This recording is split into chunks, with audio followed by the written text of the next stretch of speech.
Hello दोस्तों, today we are going to discuss magnetic effect of current. आज हम लोग बात करेंगे धारा के चुंबकीय प्रभाव की। इससे पहले हम लोगों ने धारा के रासायनिक प्रभाव और धारा के ऊष्मीय प्रभाव को देख लिया है कि what is chemical effect of current and what is thermal effect of current. तो चलिए देखते हैं कि ये मैग्नेटिक इफेक्ट ऑफ करंट क्या है, धारा का चुंबकीय प्रभाव क्या होता है। तो बात है सन 1820 की। कहानी कहाँ की है? ईयर 1820। इसके पहले के सालों में जो ये साइंस की कम्युनिटी है, जो साइंटिस्ट हैं, इस बात को लेकर दुविधा में हैं। उनके बीच ये मसला बना हुआ है कि क्या विद्युत और चुंबकत्व इनका आपस में कोई संबंध है। इलेक्ट्रिसिटी और मैग्नेटिज्म, क्या इनका कोई अफेयर चल रहा है? क्या नहीं, अफेयर वाली बात नहीं है। क्या इलेक्ट्रिसिटी और मैग्नेटिज्म को रिलेटेड है? क्या ये एक दूसरे के कॉम्प्लीमेंट्री हैं? क्या इलेक्ट्रिसिटी और मैग्नेटिज्म का आपस में कोई संबंध है या नहीं है? तो ये मसला, ये दुविधा, ये डिबेट चला आ रहा था इससे पहले के सालों में, ठीक है। लेकिन सन 1820 में आपने एक वैज्ञानिक का नाम सुना होगा और साइंटिस्ट ने physicist, okay, Hans Christian Oersted. हाँ बिल्कुल, आपके दिमाग में ऑर्स्टेड सुनते ही ऑर्स्टेड एक्सपेरिमेंट आ गया होगा। लेकिन क्या आपको पता है कि ये वही बंदा है, ये वही आदमी है जो कि इलेक्ट्रिसिटी और मैग्नेटिज्म के आपस में संबंध के सख्त खिलाफ था। हाँ बिल्कुल सही बोल रहा हूँ मैं। ये हैंस क्रिश्चियन ऑर्स्टेड, इनका मानना था कि बिल्कुल भी इलेक्ट्रिसिटी और मैग्नेटिज्म का आपस में कोई भी रिलेशन नहीं है। बोथ आर सेपरेट थिंग्स, दोनों ही अलग अलग चीज़ें हैं। और इसी को दिखाने के लिए, इसी बात को लोगों को मनाने के लिए वो बहुत सारे एक्सपेरिमेंट करते थे, ठीक है। ये एक्सपेरिमेंट क्या है? ये ले लिया इन्होंने एक magnetic needle, and this is the north side and this is the south side of the needle, और बोले बेटा देखो ये है आपका current carrying conductor, the current is flowing in this direction and this is the needle, और needle is placed over the current carrying conductor but perpendicularly. इन्होंने क्या किया, ये जो आपका मैग्नेटिक निडल है उसका एक्सिस इस करंट कैरिंग कंडक्टर के परपेंडिकुलर है, एंड यहाँ पे किसी भी टाइप का कोई डिफ्लेक्शन नहीं है। ये मैग्नेटिक सुई, चुंबकीय सुई कोई भी हरकत नहीं कर रही है। और जब कोई भी हरकत नहीं है यानी कि इसमें करंट फ्लो होता है, तो इस निडल में कोई डिफ्लेक्शन नहीं है। इसका साफ मतलब ये है कि करंट का मैग्नेटिज्म से कोई भी लेना देना नहीं है। वन मोर टाइम, क्या बोल रहा हूँ मैं? ये रहा आपका magnetic needle, and this is the axis of the needle, and this is a current carrying conductor. Current flow हो रहा है, निडल में कोई डिफ्लेक्शन नहीं है। हाँ बिल्कुल, करंट निडल में कोई डिफ्लेक्शन नहीं है। लेकिन ऐसा कैसे हो सकता है सर? हमने तो सुना है कि Christian Oersted performed Oersted experiment जो कि मैग्नेटिक इफेक्ट ऑफ करंट का एविडेंस है बेटा, है। लेकिन यहाँ पे देखिए मैंने क्या बोला है, ध्यान देना, केसेस पे ध्यान देना, कैसे हालात और जज्बात बदल जाते हैं। ये रहा आपका current carrying conductor, and this is a magnetic needle which is perpendicular to the current carrying conductor. इसका जो एक्सिस है करंट कैरिंग कंडक्टर के परपेंडिकुलर है। कोई डिफ्लेक्शन इस केस में तो नहीं हुआ है। वो अपने बात को अभी मनाने में सफल हुए हैं कि हाँ भाई इलेक्ट्रिसिटी का कोई भी इफेक्ट नहीं है मैग्नेटिज्म पे। अब देखो एक दिन गलती से उनसे गलती हो गई। ये रहा आपका needle, this is the needle, this is the magnetic needle, ये आपका मैग्नेटिक निडल है।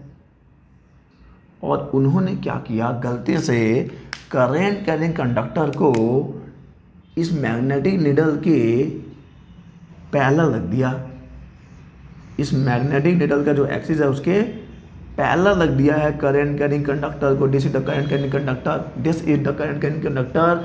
और इस केस में अरे रे अरे ये क्या हुआ, क्या हुआ, डिफ्लेक्शन हुआ भाई, इस निडल में डिफ्लेक्शन हुआ है, इस निडल में क्या हुआ है, डिफ्लेक्शन हुआ है। सुनिए क्या बोल रहा हूँ, जब करंट कैरिंग कंडक्टर निडल के एक्सिस के परपेंडिकुलर है तो वहाँ कोई डिफ्लेक्शन नहीं हुआ। तो ये इस बात को दिखाने में सफल हुए हैं कि करंट का मैग्नेटिज्म से कोई लेना देना नहीं है। लेकिन एक दिन उनसे गलती से गलती हो गई, उन्होंने करंट कैरिंग कंडक्टर को मैग्नेटिक निडल के एक्सिस के पैरेलल रख दिया, और जब वहाँ से करंट फ्लो हो रहा है तो ये निडल हो गया डिफ्लेक्ट, यानी कि इस सुई ने क्या किया है, हरकत की है। और ये हरकत महंगी पड़ी इनको। इनका मानना था कि मैग्नेटिज्म और इलेक्ट्रिसिटी का कोई संबंध ही नहीं है, लेकिन यहाँ पे क्या हो रहा है, जब यहाँ से करंट फ्लो हुआ तो इस निडल में हुआ डिफ्लेक्शन। अच्छा, ये उनके जो इनका हाइपोथेसिस था उसके जस्ट अगेंस्ट गया ये एक्सपेरिमेंट। अब इन्होंने क्या किया, अब तो ये एक्सपेरिमेंटल एविडेंस है, ये तो दिख रहा है सामने में कि जब करंट फ्लो हो रहा है तो मैग्नेटिक निडल में डिफ्लेक्शन हुआ है। तो इनको इस बात में मजा आने लगा, बोले चल यार करंट के डायरेक्शन को रिवर्स करके देखता हूँ, करंट के डायरेक्शन को रिवर्स करके देखता हूँ, करंट को चले जाता हूँ, करंट को चले जाता हूँ। तब यहाँ पे क्या हुआ, डिफ्लेक्शन का डायरेक्शन चेंज हो गया, डिफ्लेक्शन का डायरेक्शन चेंज हो गया। तो क्या हुआ, when the current flow to the conductor, लेकिन कंडीशन क्या है, the conductor is parallel to the axis of the needle, then there is a deflection, then there is a deflection. और जब करंट के डायरेक्शन को चेंज करते हैं, जब करंट का डायरेक्शन चेंज होता है तो डिफ्लेक्शन का डायरेक्शन भी चेंज हो जाता है। अच्छा, और डिफ्लेक्शन का डायरेक्शन चेंज हुआ है मीन्स क्या हुआ होगा, यहाँ पे जो मैग्नेटिक फील्ड है उसका डायरेक्शन चेंज हो गया होगा, उसका डायरेक्शन चेंज हो गया होगा। ठीक है, यानी कि ये बात तो साफ है, ये बात तो साफ है कि जब इस कंडक्टर से करंट फ्लो हो रहा है तो जरूर वहाँ पे एक मैग्नेटिक फील्ड प्रोड्यूस हुआ होगा, पहला चीज़। सेकेंड चीज़, ये जो मैग्नेटिक फील्ड प्रोड्यूस हो रहा है उसका डायरेक्शन उस करंट के डायरेक्शन पे डिपेंडेंट है, क्योंकि जब मैं करंट का डायरेक्शन चेंज कर रहा हूँ तो वहाँ पे डिफ्लेक्शन का डायरेक्शन चेंज हो जा रहा है। If the direction of the current get reversed then the direction of the magnetic field also get reversed. ठीक है, अब उन्होंने बोला यार चल ना करंट के मैग्नीट्यूड को बढ़ा घटा के देखता हूँ। जब वो करंट के मैग्नीट्यूड को बढ़ा और घटा रहे हैं तो इससे क्या हो रहा है, इस डिफ्लेक्शन का जो एक्सटेंट है, किस हद तक वहाँ पे डिफ्लेक्शन होगा, वो किस पर डिपेंड कर रहा है, करंट के मैग्नीट्यूड पर डिपेंड कर रहा है। तो तीन चीज़ें साफ हो गई, तीन चीज़ें साफ हो गई। पहला चीज़ क्या कि जब करंट से जब कंडक्टर से करंट फ्लो होगा तो वहाँ पे एक मैग्नेटिक फील्ड प्रोड्यूस हो रहा है, तभी तो डिफ्लेक्शन हो रहा है, तभी तो डिफ्लेक्शन हो रहा है। सेकंड क्या है, यहाँ पे जो मैग्नेटिक फील्ड प्रोड्यूस होगा उसका डायरेक्शन डिपेंड करता है करंट के डायरेक्शन पे। और थर्ड क्या है कि यहाँ पे जो मैग्नेटिक फील्ड प्रोड्यूस हुआ है उसका स्ट्रेंथ डिपेंड करता है करंट के स्ट्रेंथ पे, करंट के स्ट्रेंथ पे। और यही और कुछ नहीं है, यही ऑस्टेड एक्सपेरिमेंट है। यही क्या है, यही ऑस्टेड एक्सपेरिमेंट है, ऑस्टेड एक्सपेरिमेंट। इन ऑस्टेड एक्सपेरिमेंट है क्या, the first evidence of the relation between electricity and magnetism. The first evidence, एक पहला सबूत कि विद्युत और चुंबकत्व आपस में संबंधित हैं, दैट इज ऑस्टेड एक्सपेरिमेंट। लेकिन याद रखना ये बंदा पहले सख्त खिलाफ था कि इनका कोई संबंध भी हो सकता है, इनका कोई अफेयर भी चल रहा है, लेकिन बाद में मानना पड़ा भाई, रिजल्ट तो देख के मानना पड़ा, क्योंकि आप एक्सपेरिमेंट को नकार नहीं सकते। ठीक है, so this is the Oersted experiment. Oersted experiment के रिजल्ट को मैं आपको बता दूं कि when the current flows through a conductor then जो उसका कंडक्टर के आसपास का रीजन है वहाँ पे एक मैग्नेटिक फील्ड प्रोड्यूस हो जाता है, और वो जो मैग्नेटिक फील्ड प्रोड्यूस हुआ है उसका डायरेक्शन डिपेंड करता है करंट के डायरेक्शन पे, और वो जो मैग्नेटिक फील्ड वहाँ पे प्रोड्यूस हुआ है उसका स्ट्रेंथ डिपेंड करता है करंट के डायरेक्शन पे। और यही है magnetic effect of current. when the current flow through a conductor, then then around that conductor a magnetic field is produced, and this phenomenon is known as magnetic effect of current. जब भी किसी चालक से होकर धारा प्रवाहित होती है तो उसके आसपास के इलाके में एक चुंबकीय क्षेत्र उत्पन्न हो जाता है और इसी को बोलते हैं धारा का चुंबकीय प्रभाव। Oersted experiment the first evidence of the relation between electricity and magnetism 1820, Hans Christian Oersted, नाम याद रखिए। ठीक है, तो ये था ऑस्टेड एक्सपेरिमेंट जो ये बता रहा है कि संबंधित हैं, और जब कंडक्टर से करंट फ्लो होगा तो मैग्नेटिक नीडल क्या होगा, डिफ्लेक्ट होगा। ठीक है, इसी कहानी को देखो अब क्या हो रहा है, जब आप करंट के डायरेक्शन को रिवर्स कर रहे हो तो नीडल का जो डिफ्लेक्शन है उसका डायरेक्शन रिवर्स हो रहा है, यानी कि आप पूर्वानुमान नहीं लगा सकते कि कब डिफ्लेक्शन किधर होगा। और इसी को बताने के लिए एम्पियर ने रूल दिया, अपना rule, that is ampere swimming rule. Amperes swimming rule, ampere swimming rule कि भाई नीडल का डिफ्लेक्शन किधर को होगा, नीडल का डिफ्लेक्शन किधर को होगा, इसके लिए है एम्पियर स्विमिंग रूल। तो चलिए आप तैरना सीख लीजिए, अगर तैरना नहीं आएगा तो किसी की आंखों में डूब जाओगे। चलिए तैरते हैं। चलो ये रहा एक करंट कैरिंग कंडक्टर, ये है current carrying conductor, current flow हो रहा है, करंट फ्लो हो रहा है या करंट फ्लो करवाएंगे, और इसके जस्ट बिलो नीचे में एक निडल है, मैग्नेटिक निडल है, तो सा लंबा बनाता हूँ, निडल नहीं है भाई, निडल है, डलता है।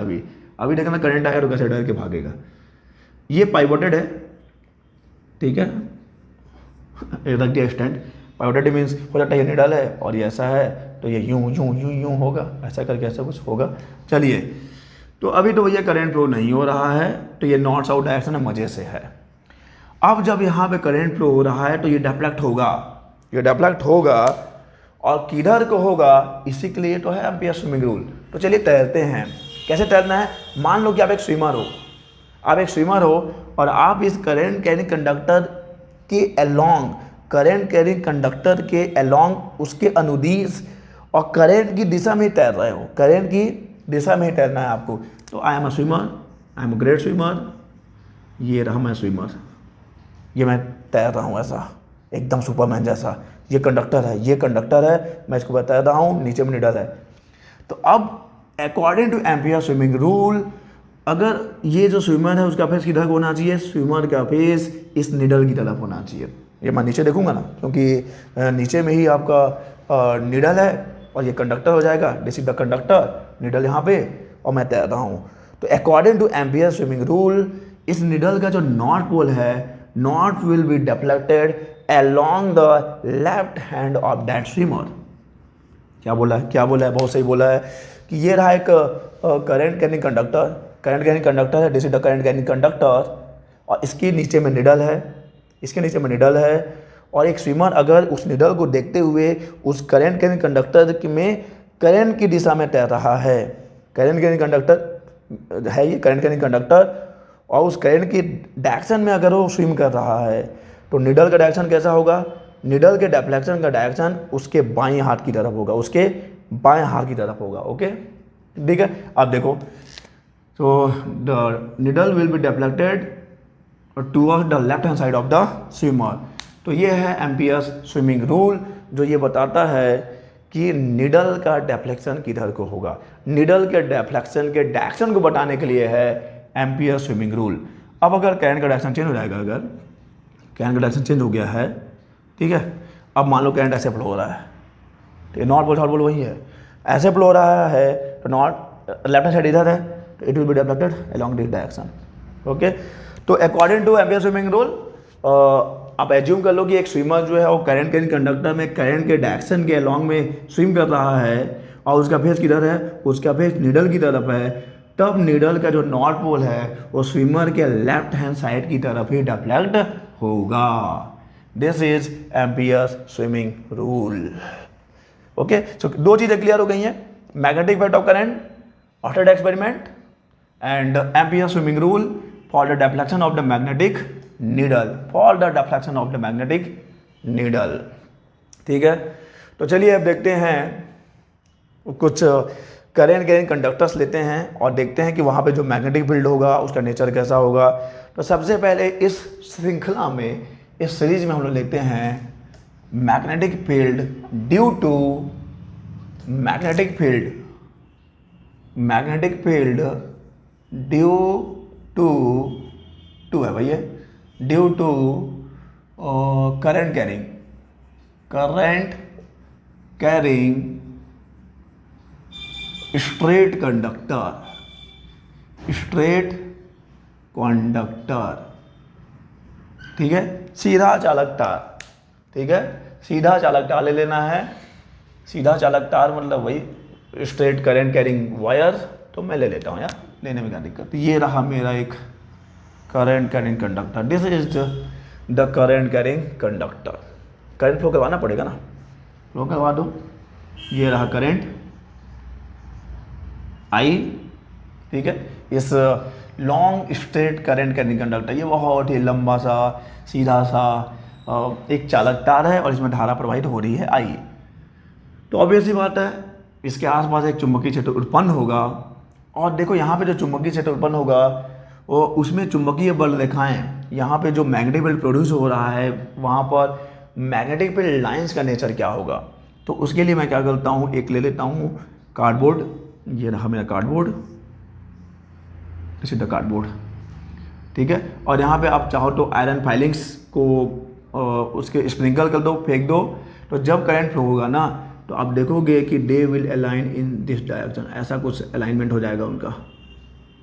ओके, और आपको पता है ना यार, ये एक्चुअली में क्या रिप्रेजेंट कर रहा है, ये रिप्रेजेंट कर रहा है मैग्नेटिक लाइंस ऑफ फोर्स को, मैग्नेटिक लाइंस ऑफ फोर्स को। तो आप बस इतना याद रखिए कि करंट कैरिंग कंडक्टर, जो स्ट्रेट करंट कैरिंग कंडक्टर है, यहाँ पे जो मैग्नेटिक फील्ड प्रोड्यूस होता है किस फॉर्म में होता है, in the form of circle तो है, कॉन्सेंट्रिक सर्कल्स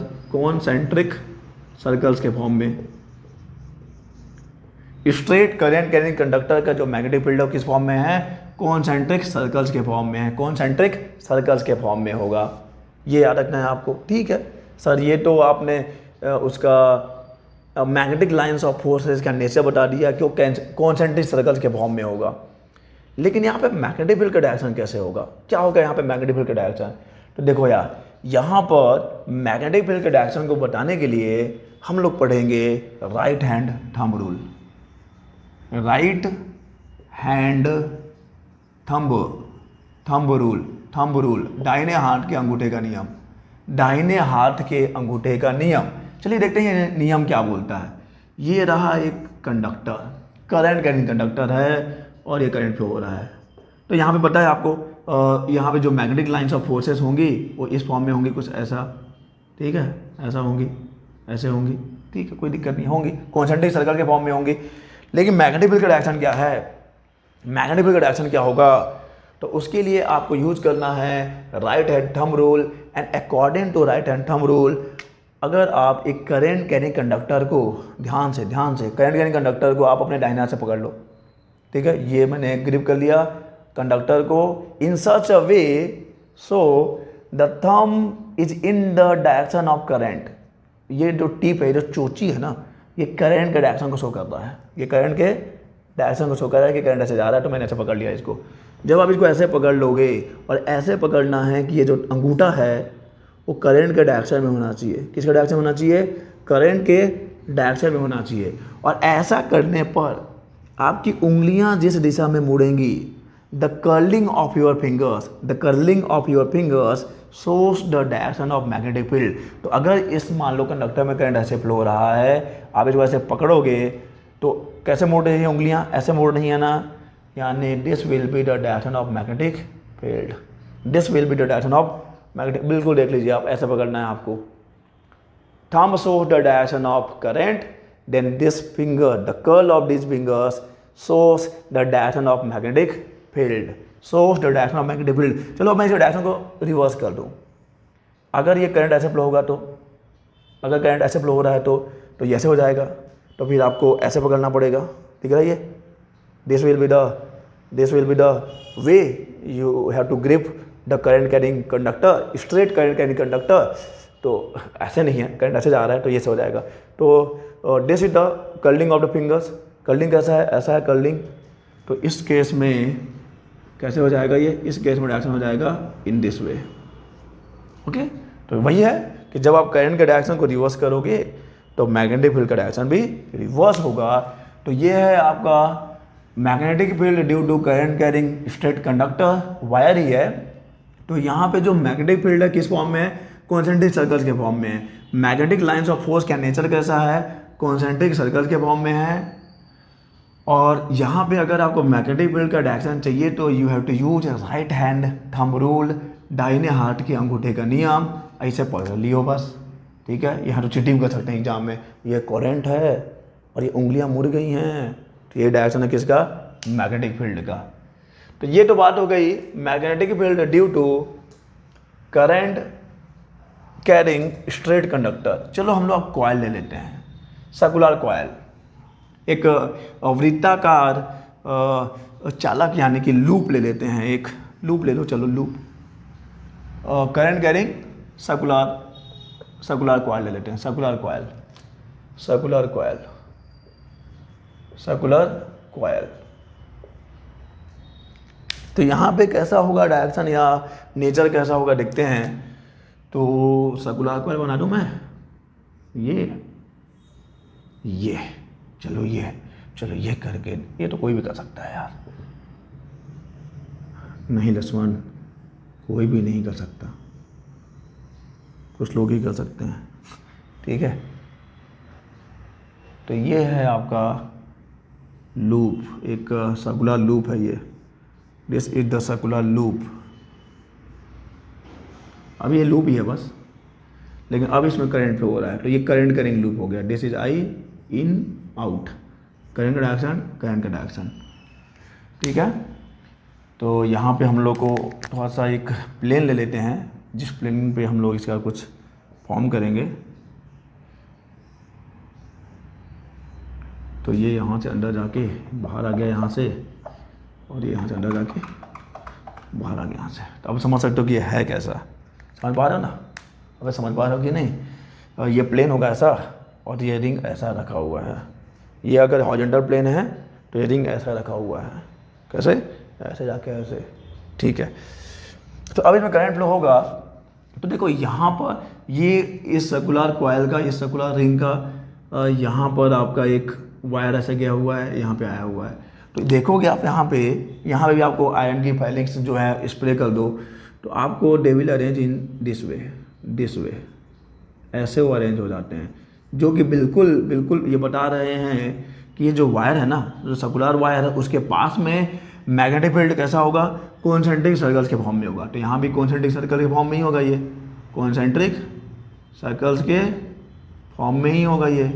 लेकिन जैसे जैसे आप उस कॉन्सेंट्रिक, इस वायर से आप दूर जा रहे हो, सर्कल्स का रेडियस बढ़ रहा है, उनका कर्वेचर कम हो रहा है, तो धीरे धीरे आप ये मान लो इस सर्कुलर कॉइल के सेंटर पे आ जाऊँ मैं, तो मेरे को ना ये ऐसा कुछ मिलेगा, ऐसा कुछ, और भी चल जाऊँ तो हो सकता है एकदम ऐसा ही मिल जाए।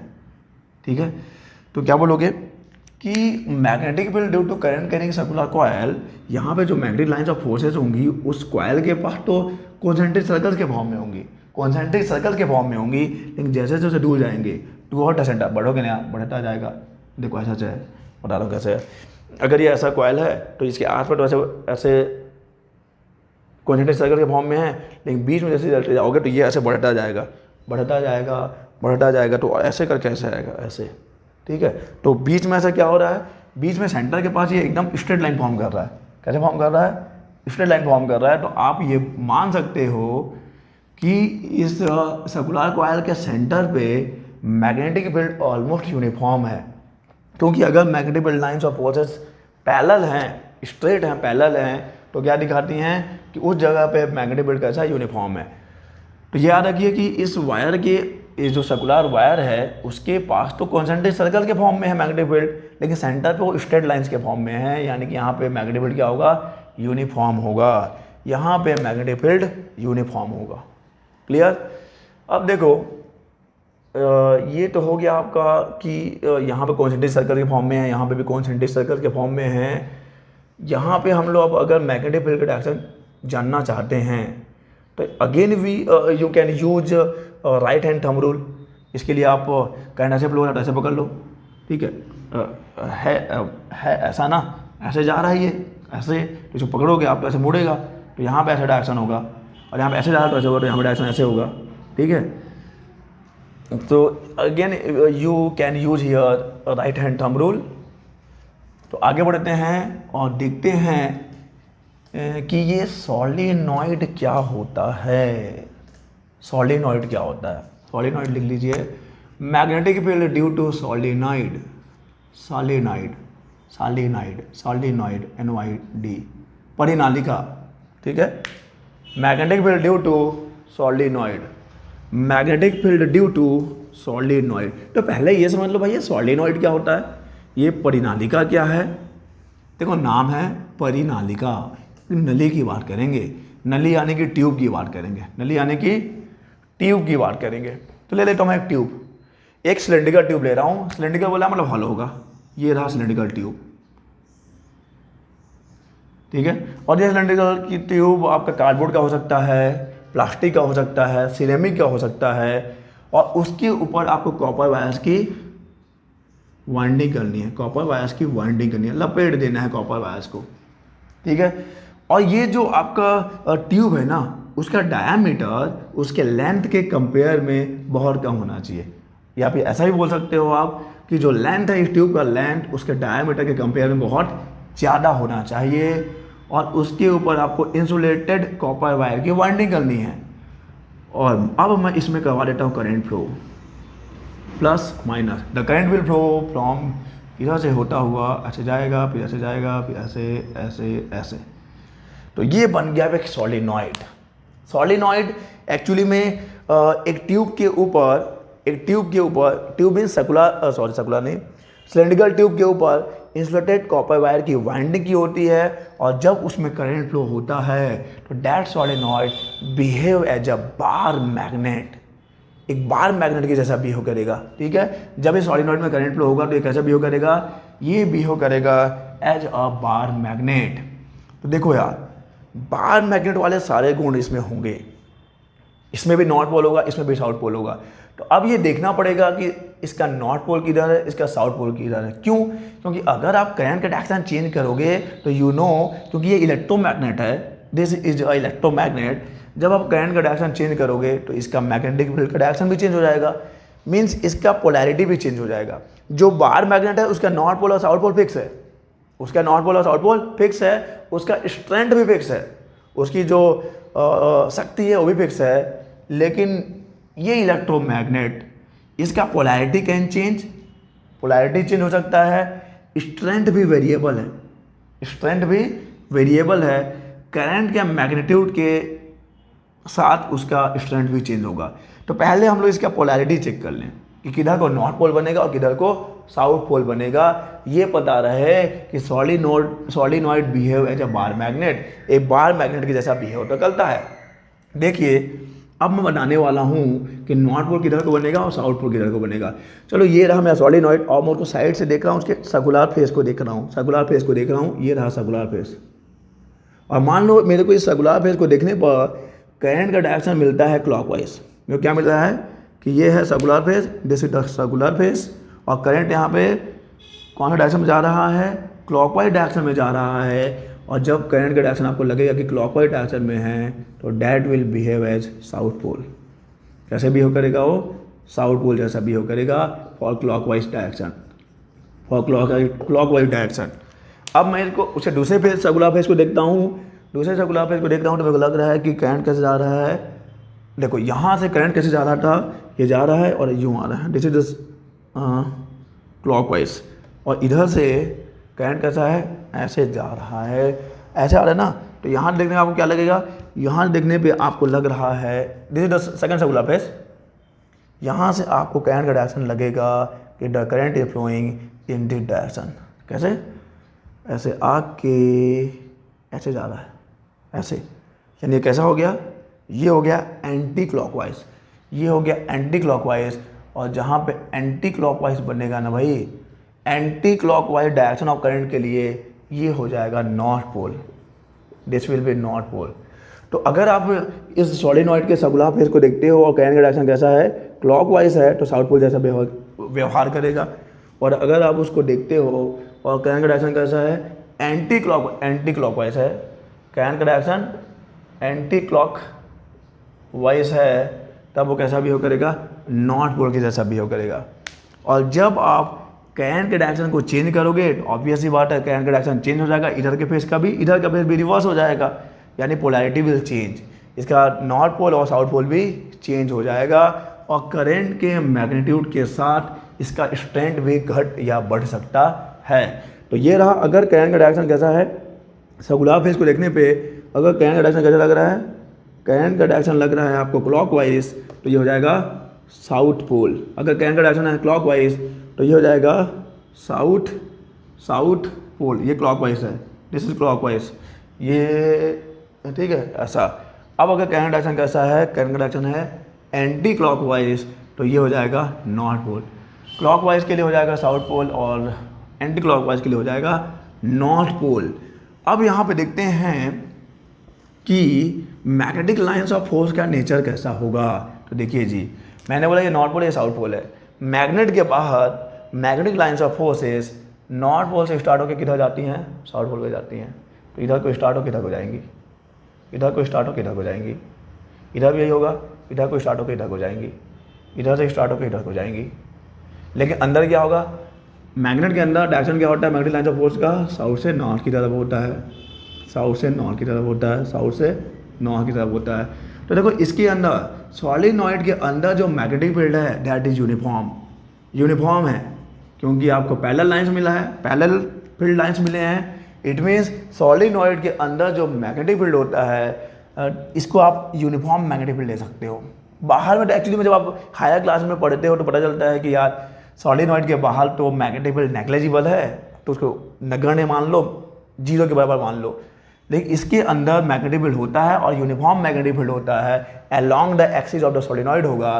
और अगर आप इसके स्ट्रेंथ की बात करो तो ये होता है mu naught N I, where mu naught is permeability, ये है परमिएबिलिटी ऑफ फ्री स्पेस। और एन जो है, N is the number of turns per unit length and I is the current flowing through the wire, insulating copper wire. तो अगर आपको इस magnetic solenoid के मैग्नेटिक फील्ड को बढ़ाना है तो ये तो कांस्टेंट है, आप करंट को बढ़ा सकते हो, या फिर आप यूनिट लेंथ में ज़्यादा नंबर ऑफ टर्न्स को रैप कर सकते हो।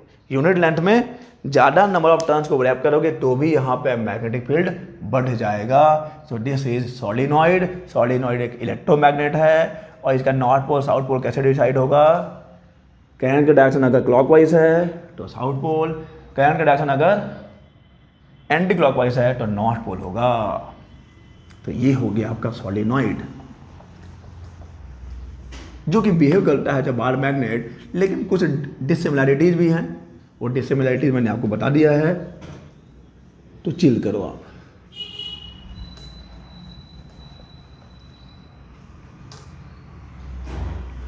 अब सॉलिनॉइड के बाद हम लोग बात करते हैं, सॉलिनॉइड हो गया और कहाँ पे आ जाए और क्या पढ़ाया जाए। हाँ ठीक है चलो, अब मान लीजिए कि आपके पास एक मैग्नेटिक फील्ड है और उस मैग्नेटिक फील्ड में एक चार्ज पार्टिकल मूव कर रहा है।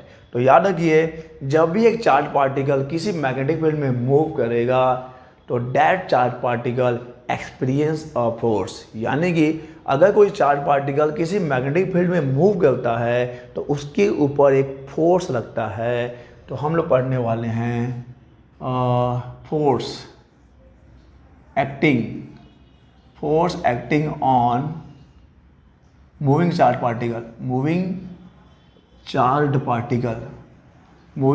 Particle, force acting on moving charge particle in magnetic field magnetic field, in magnetic field, यानी कि हम लोग बात कर रहे हैं मैग्नेटिक लॉरेंज फोर्स की। बिल्कुल सही, magnetic Lorentz, magnetic Lorentz force की बात करते हैं हम लोग। मैग्नेटिक लॉरेंज फोर्स, जब भी एक चार्ज पार्टिकल किसी मैग्नेटिक फील्ड में मूव करेगा तो उस पर जो फोर्स लगेगा that is known as magnetic Lorentz force. चलिए देखते हैं, मैं थोड़ा सा एक्सिस सिस्टम बना दूं। This is the axis system. चलो इसको एक्स ले लेता हूँ, इसको वाई ले लेता हूँ, इसको जेड ले लेता हूँ, ठीक है। और मान लो कि यहाँ पे जो मैग्नेटिक फील्ड है, the direction of the magnetic field is along the x axis. This is the direction of magnetic field. This is the direction of magnetic field.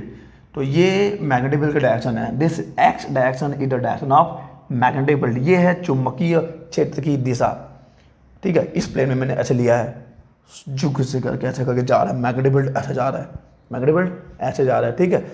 अब मान लो कि एक चार्ज पार्टिकल है जो इस मैग्नेटिक फील्ड से, देखो एलॉन्ग उसकी मर्जी है, तो चार्ज पार्टिकल की मर्जी है कि उस मैग्नेटिक फील्ड में कैसे एंटर करता है, ये उसकी नियति है। वो अब उसकी मर्जी होगी कि वो उस मैग्नेटिक फील्ड में एंटर कैसे करता है, लेकिन उस मैग्नेटिक फील्ड में एंटर करने के बाद उसकी किस्मत क्या होगी ये डिसाइड करेगा, वो मैग्नेटिक फील्ड ही डिसाइड करेगा। तो अगर मान लो ये रहा magnetic field, this is the magnetic field, this is the direction of magnetic field along the direction of x axis. और अगर मान लीजिए कि चार्ज पार्टिकल उस मैग्नेटिक फील्ड से थीटा एंगल पर एंटर किया, दिस इज थीटा एंगल पर एंटर किया है चार्ज पार्टिकल, और उसका वेलोसिटी कितना है, उसका वेलोसिटी है v। क्या बोल रहा हूँ मैं, डायरेक्शन ऐसे है, this is the direction of magnetic field and charge particle enters in the magnetic field at the angle of theta by the velocity v।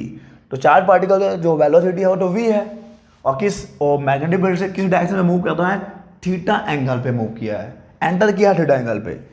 तो अब देखो यहाँ पे जो मैग्नेटिक लॉरेंज फोर्स लगता है ऑन दैट चार्ज पार्टिकल, वो F जो है, चार्ज पार्टिकल को हम लोग कुछ ले भी लेते हैं, मान लो चार्ज पार्टिकल का जो है वो क्यू है, चार्ज का जो मैग्नीट्यूड है, तो Lorentz force is proportional to magnitude of charge. उसके ऊपर जो लॉरेंज फोर्स लग रहा है वो चार्ज पार्टिकल के मैग्नीट्यूड, चार्ज के मैग्नीट्यूड के प्रोपोर्शनल होगा, ओके। और साथ में ही प्रोपोर्शनल होगा उसके वेलोसिटी के, साथ में ही प्रोपोर्शनल होगा उसके वेलोसिटी के। और भी ये भी याद रखना है आपको कि is proportional to magnetic field intensity. उस जिस मैग्नेटिक फील्ड में हो जा रहा है उस मैग्नेटिक फील्ड का स्ट्रेंथ क्या है, उस मैग्नेटिक फील्ड का स्ट्रेंथ जितना ज़्यादा होगा, उस मैग्नेटिक फील्ड का स्ट्रेंथ जितना ज़्यादा होगा उतना ही ज़्यादा लॉरेंज फोर्स लगेगा। और एक चीज़ और जो सबसे इंपॉर्टेंट चीज़ है जिसको आप ध्यान नहीं दे पा रहे हो, मैंने थीटा लगाया है, तो ये डिपेंड करता है proportional to sine of that angle, sine of that angle. यानी कि पहला जो ये लॉरेंज फोर्स डिपेंड करता है वो चार्ज के मैग्नीट्यूड के प्रोपोर्शनल होगा, लॉरेंज फोर्स उस वेलोसिटी के भी प्रोपोर्शनल, उसके वेलोसिटी के भी प्रोपोर्शनल होगा। और ये जो फोर्स लग रहा है लॉरेंज फोर्स मैग्नेटिक फील्ड के स्ट्रेंथ के भी प्रोपोर्शनल होगा, और साथ में ही प्रोपोर्शनल होता है sine of the angle of that theta, and theta is the angle between magnetic field and the direction of the motion of the charge particle, direction of the motion of the charge particle. सबको मिला के लिखोगे तो आपको मिलेगा F is proportional to q v B sine theta, और यहाँ पे कांस्टेंट को 1 ही लेते हैं तो ये मिलेगा F equal to q v B sine theta, and this is the magnetic Lorentz force acting on that charge particle which is moving in a magnetic field. तो अगर एक आवेशित कण किसी चुंबकीय क्षेत्र में गति कर रहा है तो उसके ऊपर जो लॉरेंज बल लगता है उस बल का फॉर्मूला है एफ बराबर q v B sine theta. तो क्यू पे भी डिपेंड करेगा, वेलोसिटी पे भी डिपेंड करेगा, और बी पे भी डिपेंड करेगा, एंड साइन थीटा। तो देखो यहाँ से हम लोग कुछ कंक्लूजन कुछ ऑब्टेन कर सकते हैं। देखो चार्ज का मैग्नीट्यूड ज़्यादा है तो फोर्स ज़्यादा लगेगा, उसकी वेलोसिटी ज़्यादा है तो फोर्स ज़्यादा लगेगा, अगर मैग्नेटिक फील्ड का स्ट्रेंथ ज़्यादा है तो भी फोर्स ज़्यादा लगेगा। थीटा कैन वेरी ना, थीटा 0 से लेकर 90 तक ले चलते हैं, 180 भी हो सकता है, कोई दिक्कत नहीं है। तो हम लोग अगर मान लो साइन 0 है, साइन 0 मीन्स थीटा 0 है, थीटा 0 है means what is the meaning of theta 0। अगर थीटा 0 है यानी कि ये जो चार्ज पार्टिकल है वो किसके डायरेक्शन में है? The charge particle is moving in the direction of magnetic field. Theta zero हो गया, उस मैग्नेटिक फील्ड का डायरेक्शन में आ गया। साइन जीरो तो जीरो होता है यार, साइन जीरो तो जीरो होता है। थीटा जीरो तो साइन जीरो जीरो, यानी F equal to zero, F equal to zero हो जाएगा। तो जब एक चार्ज पार्टिकल किसी मैग्नेटिक फील्ड के डायरेक्शन में मूव करेगा ना, तो उसके ऊपर कोई फोर्स नहीं लगेगा, उसके ऊपर कोई फोर्स नहीं लगेगा। सेकंड, अगर मान लीजिए आप कि थीटा हो गया 90 डिग्री, थीटा इज 90 डिग्री, तो sine 90 is 1, so F is equal to q v B and this is the maximum Lorentz force. तो जब चार्ज पार्टिकल मैग्नेटिक फील्ड के परपेंडिकुलर डायरेक्शन में एंटर करेगा, जब चार्ज पार्टिकल मैग्नेटिक, ये है magnetic field, उसके परपेंडिकुलर डायरेक्शन में एंटर करेगा तो उसके ऊपर मैक्सिमम लॉरेंट फोर्स लगता है। ठीक है, तो अगर दो चीज़ याद रखिए, मैक्सिमम कब होगा? मैक्सिमम कब होगा? जब वो मैग्नेटिक फील्ड के परपेंडिकुलर डायरेक्शन में एंटर किया है, और जब चार्ज पार्टिकल मैग्नेटिक फील्ड के डायरेक्शन में ही है तो उस पर कोई फोर्स काम नहीं करेगा। The force will be zero in this case and the maximum in this case. इतना बहुत है, और यही है मैग्नेटिक लॉरेंट फोर्स। चलिए आगे बढ़ते हैं। तो ये तो हो गया एक चार्ज पार्टिकल के लिए। When a charge particle is moving in a magnetic field. अब मान लो कि एक कंडक्टर है and that conductor current carrying conductor है, एक करंट कैरिंग कंडक्टर है and that current carrying conductor is placed in a magnetic field. अब मान लो क्या है कि अगर एक कोई करंट कैरिंग कंडक्टर किसी मैग्नेटिक फील्ड में रखा हुआ है तो क्या उसके ऊपर भी फोर्स लगेगा? बिल्कुल लगेगा। क्यों लगेगा? क्योंकि मैं बोल रहा हूँ करंट कैरिंग कंडक्टर, और अगर वो करंट कैरिंग कंडक्टर है यानी कि उसमें इलेक्ट्रॉन फ्लो हो रहा है, इलेक्ट्रॉन फ्लो हो रहा है, और इलेक्ट्रॉन में तो क्या है? इलेक्ट्रॉन में तो चार्ज ही है ना। और अभी तो बताया आपको कि जब एक चार्ज पार्टिकल किसी मैग्नेटिक फील्ड में मूव करता है तो उसके ऊपर फोर्स लगता है। तो लिख रहा हूँ मैं फोर्स एक्टिंग ऑन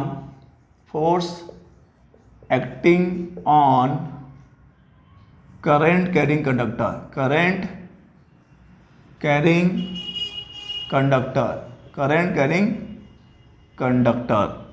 और वो कंडक्टर एक्चुअली में है कहाँ? Placed in magnetic field. Force acting on current carrying conductor placed in magnetic field. तो चलिए मैं मान लेता हूँ कि ये रहा अपना एक्सिस सिस्टम, ये रहा अपना x, ये रहा अपना y और ये रहा अपना z, और मैग्नेटिक फील्ड का डायरेक्शन इधर को है, और यहाँ पे कंडक्टर कुछ ऐसा रखा हुआ है, this is the current carrying conductor. ठीक है, ऐसा करके रखा हुआ है, this is the current carrying conductor, this is the current कितना एंगल पे है? थीटा एंगल पे है, थीटा एंगल पे है। Current carrying conductor is at angle of theta from the magnetic field. तो यहाँ पर भी एक फोर्स लगेगा, और यहाँ पे जो फोर्स लगेगा उसका मैग्नीट्यूड होगा I L B sin theta. This is the force acting on.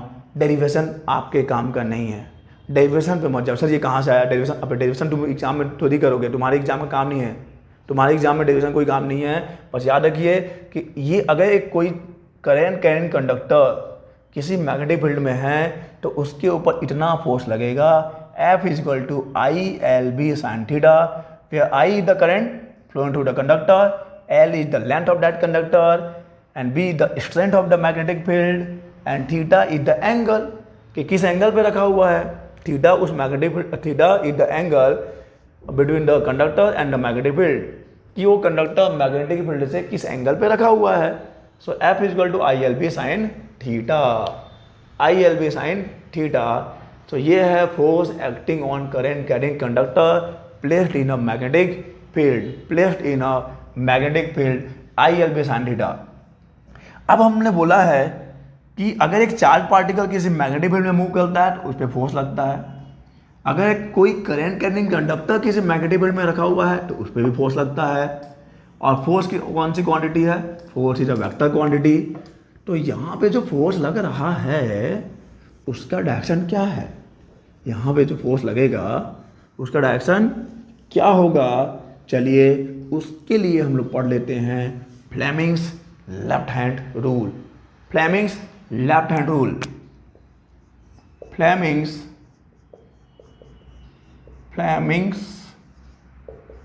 Left hand rule, और इसी को बोलते हैं मोटर रूल, क्योंकि मोटर में, इलेक्ट्रिक मोटर में यूज होता है motor rule. Fleming's left hand rule यानी कि मोटर रूल। तो बिल्कुल यार, ये तो मेरे बाएं हाथ का खेल है ये सबके बाएं हाथ का खेल है, दाएं हाथ से हो ही नहीं सकता, बाएं हाथ का खेल है। तो ये लीजिए, आप अपना बाएं हाथ ले लीजिए, अपना बाएं हाथ लीजिए, और आपको करना ये है कि अपने बाएं हाथ के अंगूठे को, मिडिल फिंगर को, और ये जो फोर फिंगर है, अंगूठा, तर्जनी और मध्यमा, अंगूठा, तर्जनी और मध्यमा, इसको आप ऐसे फैलाओ, ठीक है। Stretch the thumb, middle finger and the forefinger in such a way so they become mutually perpendicular to each other. ये आपस में क्या हो जाने चाहिए, ये आपस में परपेंडिकुलर हो जाने चाहिए, ये आपस में परपेंडिकुलर हो गए। देखो ये है ना परपेंडिकुलर, ये होगा middle finger, four finger and thumb, ये भी परपेंडिकुलर है, ये भी परपेंडिकुलर है और ये भी परपेंडिकुलर है। तो डायग्राम के मामले में तो मैं थोड़ा सा हल्का हूँ, फिर भी देख लो ये, और this is thumb, this is four finger, और this is the middle finger and दो वाला फिंगर जो इधर है, दिस इज ओके, ठीक है, बिल्कुल सही है, बिल्कुल सही है। ये रहा आपका, आपने फैला दिया बाएं हाथ के अंगूठे को, मध्यमा को और फोर फिंगर को, फोर फिंगर यानी कि तर्जनी को। अब ऐसे फैलाओ कि क्या हो जाए, वो आपस में लंबवत हो जाए। अब अगर मान लीजिए कि ये जो फोर फिंगर है, four finger shows the direction of magnetic field. अगर फोर फिंगर शो करता है किसके डायरेक्शन को, मैग्नेटिक फील्ड के डायरेक्शन को। ये four finger show the direction of magnetic field and this middle finger shows the direction of electric current, direction of electric current, direction of electric current. अगर ऐसा है कि ये फोर फिंगर मैग्नेटिक फील्ड के direction को show कर रहा है और ये जो मिडिल फिंगर है वो इलेक्ट्रिक करंट के डायरेक्शन में है, तब उस कंडक्टर पे जो फोर्स लगेगा that will be given by the thumb. अंगूठा ही दे दो भैया। अब देखो यार, एकलव्य था ना, वो अंगूठा मांग लिया था, मतलब द्रोणाचार्य जिससे अंगूठा मांग लिया था, दाएं हाथ का मांगा था कि दाएं हाथ का मांगा था, तो दाएं हाथ का नियम नहीं लगा पाएगा, राइट हैंड रूल नहीं लगा पाएगा। ठीक है, देखते हैं पहले यहाँ पर, पहले हम लोग लेफ्ट हैंड रूल पढ़ लें। Fleming's left hand rule, motor rule. तो आपको करना ये है, बाएं हाथ के अंगूठे को, फोर फिंगर को और मिडिल फिंगर को ऐसे फैलाना है कि वो आपस में क्या हो जाना चाहिए, आपस में परपेंडिकुलर हो जाना चाहिए। अब यदि जो आपका फोर फिंगर है मैग्नेटिक फील्ड के डायरेक्शन में है और ये आपका जो मिडिल फिंगर है वो इलेक्ट्रिक करंट के डायरेक्शन में है, तब यहाँ पर जो थंब होता है वो कंडक्टर पे लगने वाले फोर्स को शो करेगा। Okay, then the direction of the force is given by the thumb. The direction of the thumb क्या है, बहुत ही सिंपल सा है। बायां हाथ है, बायां हाथ के अंगूठे को और मिडिल फिंगर को, और ये क्या है, ये तर्जनी है, फोर फिंगर है, ऐसे फैलाना है कि आपस में परपेंडिकुलर हो जाए। अब ये किसके डायरेक्शन में होना चाहिए, ये मैग्नेटिक फील्ड के डायरेक्शन में होना चाहिए, ये इलेक्ट्रिक करंट के डायरेक्शन में होना चाहिए। तब कंडक्टर पे जो फोर्स लगेगा वो किस डायरेक्शन में लगेगा, वो थंब के डायरेक्शन में लगेगा। तो ये यूज होगा इलेक्ट्रिक मोटर में, that's why it is known as motor rule. तो जो नेक्स्ट लेक्चर होगा हमारा, in that lecture we will discuss electromagnetic induction, विद्युत चुंबकीय प्रेरण, और उसके बाद हम लोग बात करेंगे इलेक्ट्रिक जनरेटर की, AC generator and DC generator, और उसी में हम लोग पढ़ लेंगे इलेक्ट्रिक मोटर के बारे में भी। ओके, डीसी मोटर पढ़ेंगे क्योंकि एसी मोटर शायद आपके सिलेबस में दिया नहीं है, एसी मोटर तो शायद हायर क्लासेस में होता है। तो ठीक है, चलिए अब हम लोग नेक्स्ट लेक्चर में मिलेंगे, तब तक के लिए अलविदा। आई एम सीरियस, चलिए अलविदा।